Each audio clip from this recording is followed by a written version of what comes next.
Hello, and welcome to the Hope Relentless Marriage Podcast. Chad and Sarah Gale here, and we are honored that you are tuning in to listen. I want to remind you that you are making a difference in the world right now because you are investing in your relationship. We know that our marriage impacts our day to day personally, and we also know that our marriages impact our families. Families impact communities, and communities impact the world. So, well done on changing the world. Yeah. And so thank you for listening to the podcast. Our dream, our desire is to continue to add value into your life and into your relationships. And today's podcast, we're going to be looking at some of the most common questions that we get asked. This could be either from people who listen to the podcast or just common themes that come up when we are working with couples and marriages in counseling. So every day, Sarah Gale and I and our team, we work with couples. And one of the benefits is we start to recognize and see patterns and themes. And these are some of the questions that are consistently coming up that Sarah Gale and I want to just shed some of our thoughts, some of our opinions, and some of our perspective on. So, babe, can you share what is the first question that we're going to talk about today? Yes, I'm happy to share. I feel like I should have a sharing voice. Like, I think I'm going to go deep when I say the question, and then I'll go back to my voice when I answer the question. The first question is: does true love take work? All right. Well, I'm glad you asked that question. Does true love take work? Yes, it does. I think the myth of this is that if we are in love with someone, it should just work. We should just feel how we feel. It should just be natural. And we should have the butterflies, goosebumps throughout the entire time. Because if we don't, then perhaps it wasn't true love. And when it comes to the work that true love takes, I think that it also matters as far as the connotation of the word work. A lot of times when we say work, people think of, or at least at least I think of, working out in the hot sun of Arizona, doing construction. I have my little hammer thing trying to dig. And that is some work. And so I think of that a lot of times, but the work of marriage is very worthwhile and it's actually very rewarding. Yeah, it's funny. Your definition of work is something you've never done before, so that's amazing. You've Oh, never weird. had a shovel or a pick out in the Arizona Very weird. desert, but yeah, I mean, I think this is something that I think the word myth, somewhere in our social expectations, we feel like true love should be natural and should be easy. And I think there are some dynamics to myths that are true, right? There's dynamics that when we first meet somebody, there can be an attraction, there can be a desire, there can be a connection that is unique and different than how people interact with other people. And those early stages don't feel like work, it feels natural, right? But when we're talking Mhm. about the the health and the strength of a relationship for the long term, well, then there becomes a level of intentionality and a level of purpose that is required for that love to continue. And so, I think this concept of does true love take work? I would kind of be like, in what area of life do we have extended growth, extended health, extended strength, where there isn't some area of intentionality or work involved? And there isn't. Mhm. Find a different industry and think about how somebody would define success or successful. And there's likely individuals who are putting in effort, that are building Yeah. patterns and habits. There's a reason that they had extended success, extended, in this capacity, love. And so I think that idea of does true love take work? The reality is, if you want it to last for a long time, yeah, you're Yeah. two lives coming together. And once you get past some of the initial butterflies, there's going to be some intentionality. There's going to be some learning. There's going to be some growing and some stretching that takes place in order for that relationship to thrive in the long term. Yeah. And the last thing I'll say on this is I think one of the greatest disservices when it comes to marriage is the lack of preparation that we put into it. You know, to get your driver's license, for example, you go to driving school, you have to take a test. And there's things you do to prepare to drive such a powerful machine as a car. And so in marriage, oh my goodness, all the more in the sense of what the impact is for marriage and what the possibilities are for marriage, all the more reason to really invest in it and prepare yourself. So that's speaking to premarital. But I think the disservice is that we aren't told, at least I wasn't. I don't know if those listening were. I wasn't told and sat down and led to understand that yes, it's going to take intentionality. It's going to take work. And it's not just going to take work for the first couple years. It's the rest of your life. As you say yes, as you say I do, you are committing to investing in your marriage, working in your marriage until until the end of time. And so I think if we were told that early on, our expectations can be shifted a bit. And then when we are in the midst of it and it's hard and we're thinking, oh, it's just not feeling awesome. We're not thinking, oh, it just should. We're thinking, oh, I expect that because I haven't been investing what I need to invest in my relationship. So that's Yeah, the I mean, last. Do you have anything else?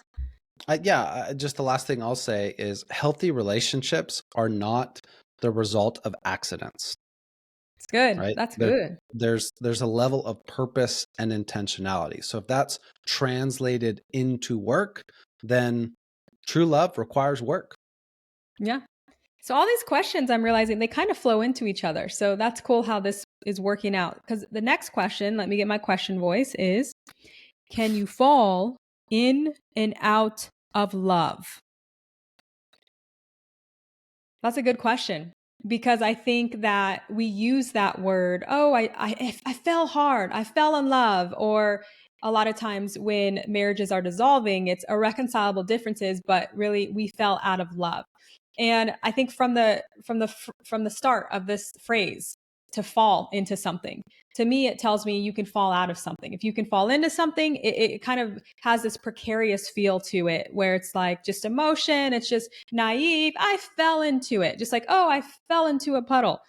And then it implies that you can fall out of it just as easy. And so when it comes to falling in and out of love, I believe that love is a choice, and ultimately a decision that you make.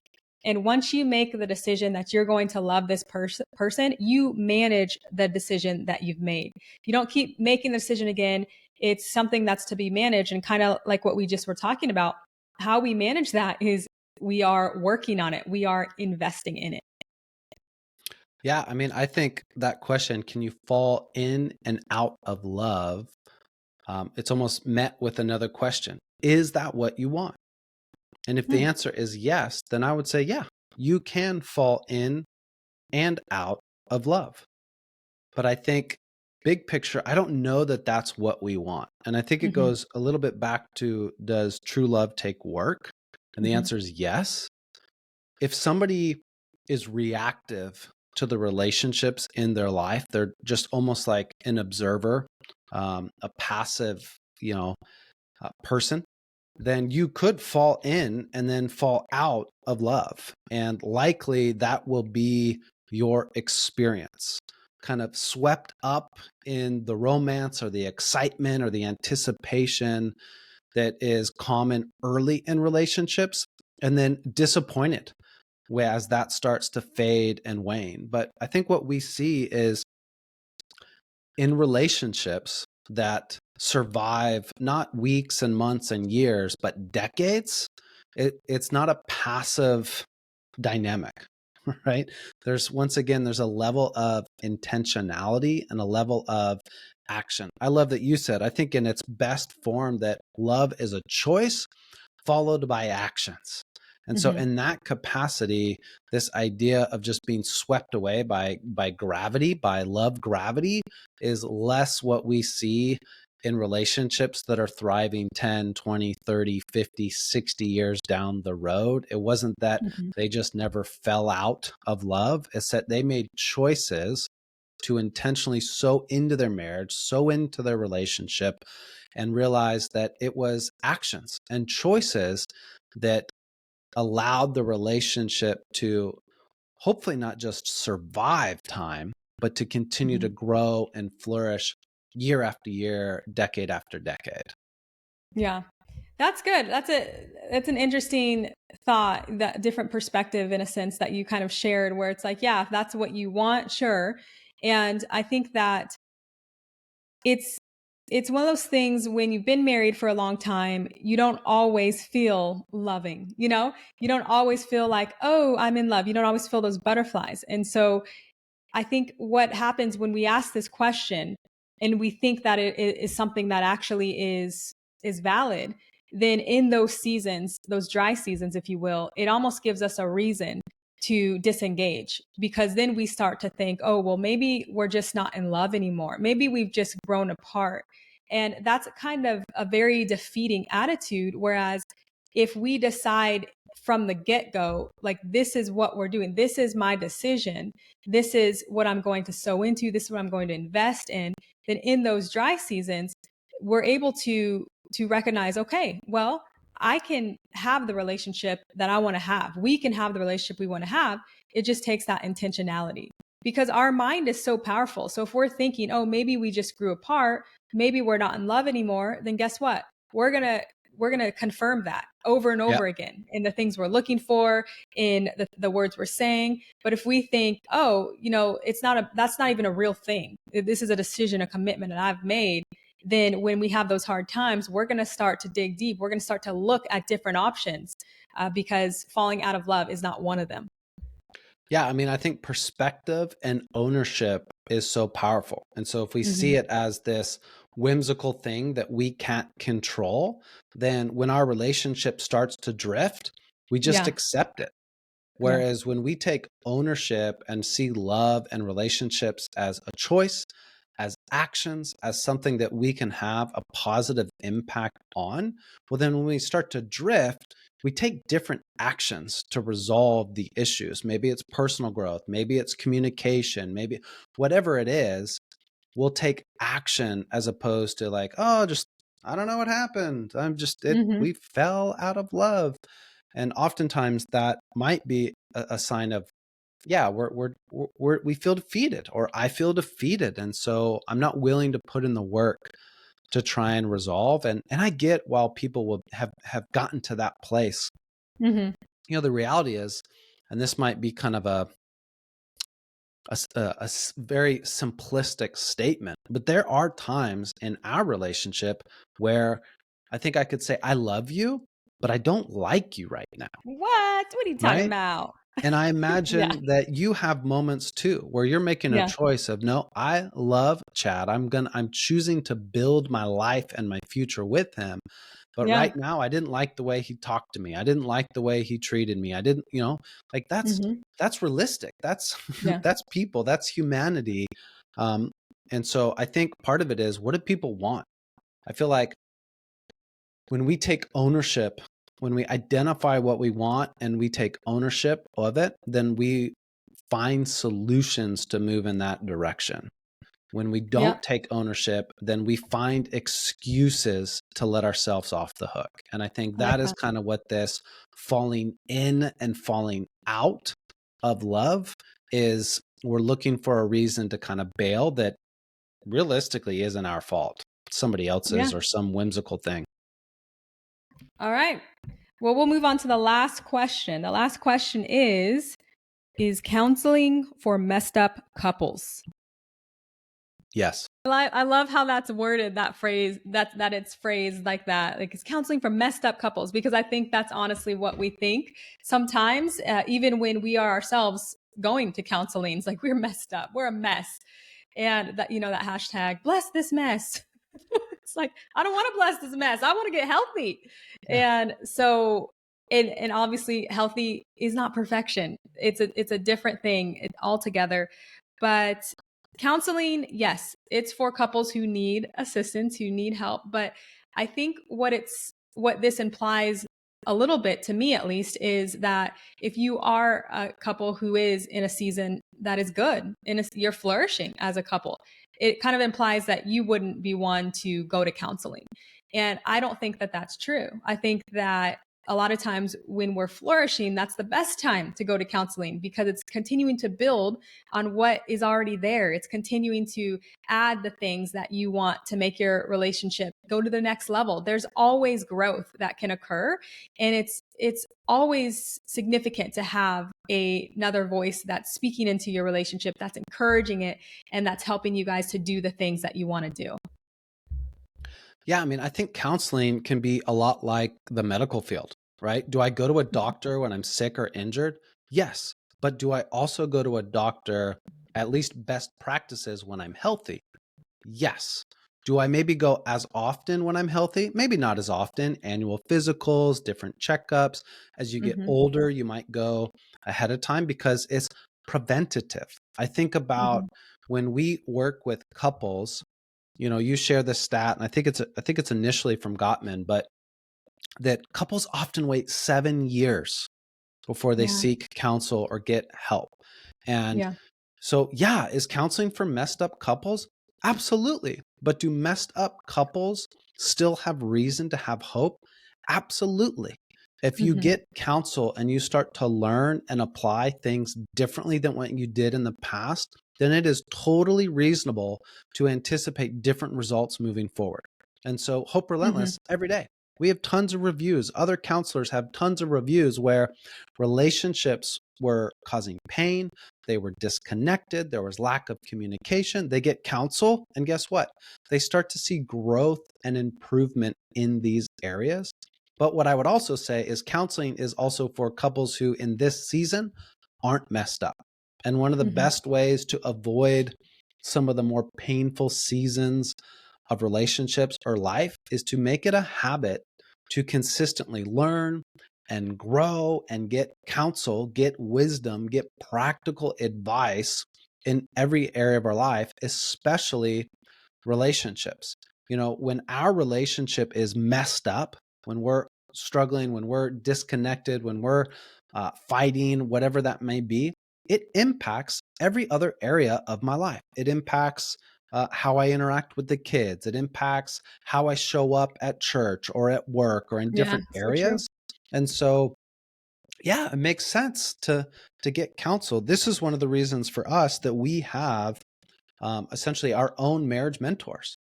And we meet with them both when things are going well, but also when we hit a wall. It's like, yeah, of course we want to get help. We've hit a wall that we've tried to solve on our own and we haven't been able to. So we're getting counsel, we're getting advice. And I think my heart and my desire is I would love for couples to start getting guidance and counsel earlier, premarital, early in marriage, just to make it a habit and a pattern. I mean, you think about in business, in sports, people have coaches, people have mentors. Nobody's like, coaches are only for messed up athletes. It's like, no. That's funny.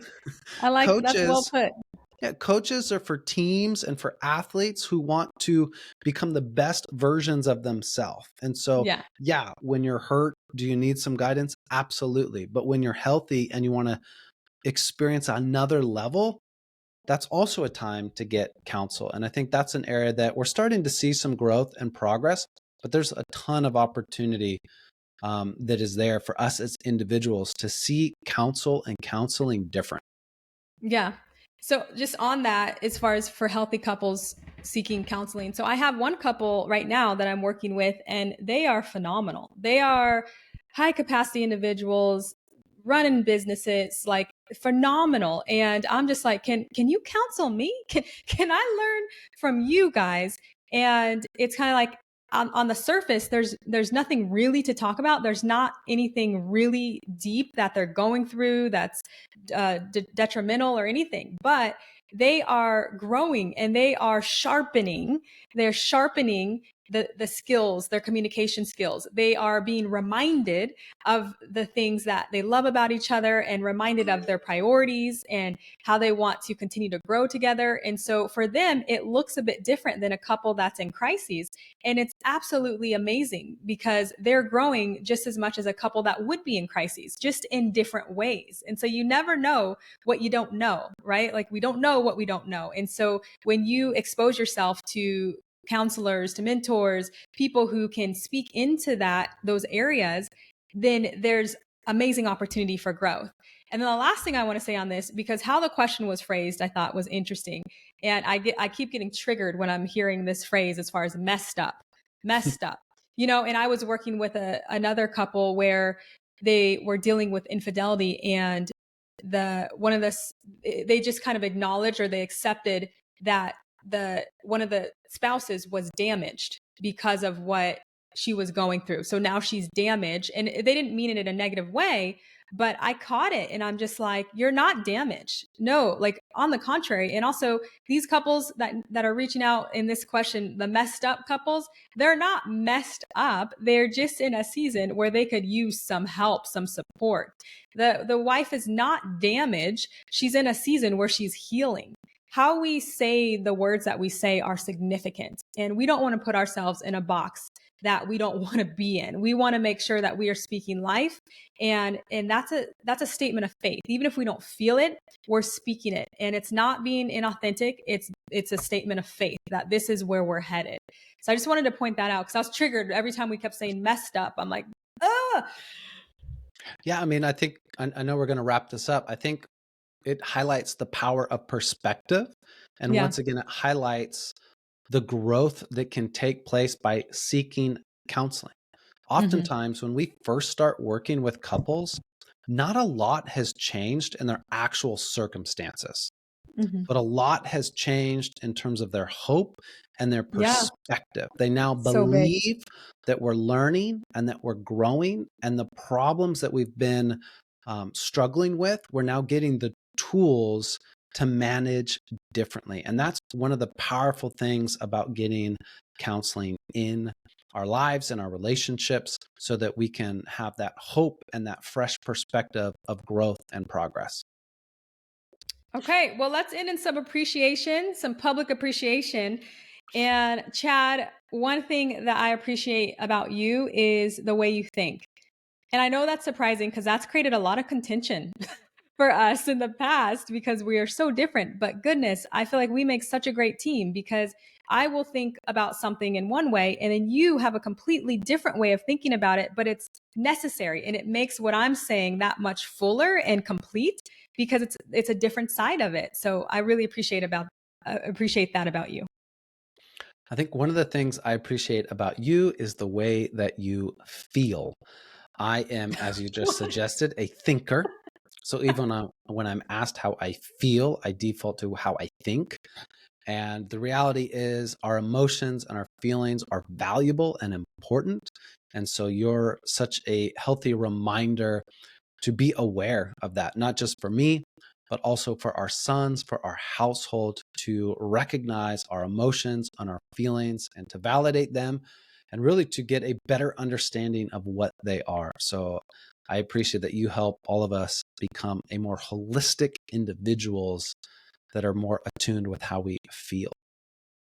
Aw, I feel very tender about that appreciation. So thank you. Well, we're going to be ending, and there's no way to do it gracefully. So I want to end you with this, that no matter what you are going through, no matter what season of life you are in, that there's always, always hope.